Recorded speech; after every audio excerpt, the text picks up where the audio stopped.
விடுதலை சிறுத்தைகளை தவிர்த்து இனி தமிழ்நாட்டில் யாராலும் காய்களை நகர்த்த முடியாது, அரசியல் செய்ய முடியாது என்று உறுதிபட சொல்லக்கூடிய வகையில நாம் இன்றைக்கு நிமிர்ந்து நிற்கிறோம்.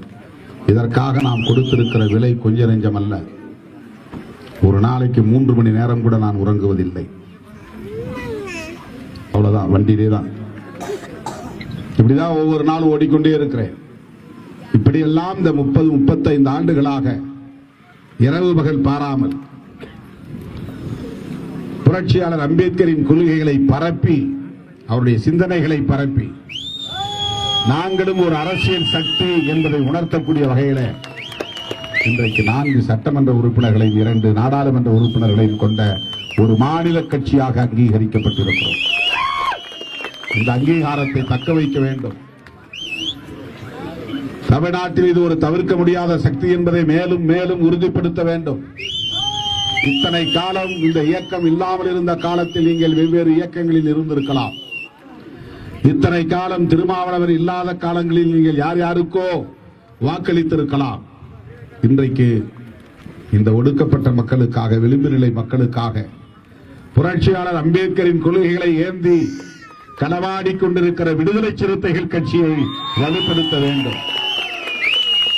இனி ஒவ்வொரு ஓட்டும் சிறுத்தைகள் இயக்கத்திற்கு என்ற உறுதியை நீங்கள் மேற்கொள்ள வேண்டும். சிறுத்தைகள் இருக்கிற அணிக்கு எமது வாக்கு என்கிற உறுதிப்பாட்டை நீங்கள் மேற்கொள்ள வேண்டும்.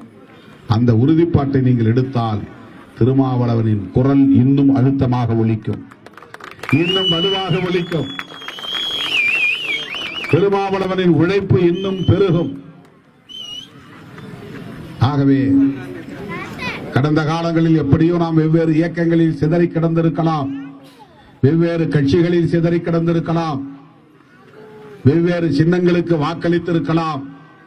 ஆனால் இன்றைக்கு தமிழகத்திலே விடுதலை சிறுத்தைகள் கட்சி ஒரு மாநில கட்சியாக அங்கீகரிக்கப்பட்டிருக்கிற சூழலில் கர்நாடகாவிலும், கேரளாவிலும், ஆந்திராவிலும், தெலுங்கானாவிலும், மகாராஷ்டிராவிலும் எங்கள் கட்சி விடுதலை சிறுத்தைகள் தான் என்று சொல்லக்கூடிய வகையில் இன்றைக்கு அங்கே பிறமொழி பேசக்கூடிய தோழர்கள், தமிழ் அல்லாத பிறமொழி பேசக்கூடிய தோழர்கள் திருமாவளவன் தலைமை நாங்கள் ஏற்றுக்கொள்கிறோம் என்று திருச்சி பேரணிக்கே வந்தார்கள், பங்கு பெற்றார்கள். அப்படி தென்னிந்தியா முழுவதும் வளர்கிற இந்த இயக்கம் தமிழகத்தில் ஒரு மாபெரும் சக்தியாக உருவெடுக்க வேண்டும்.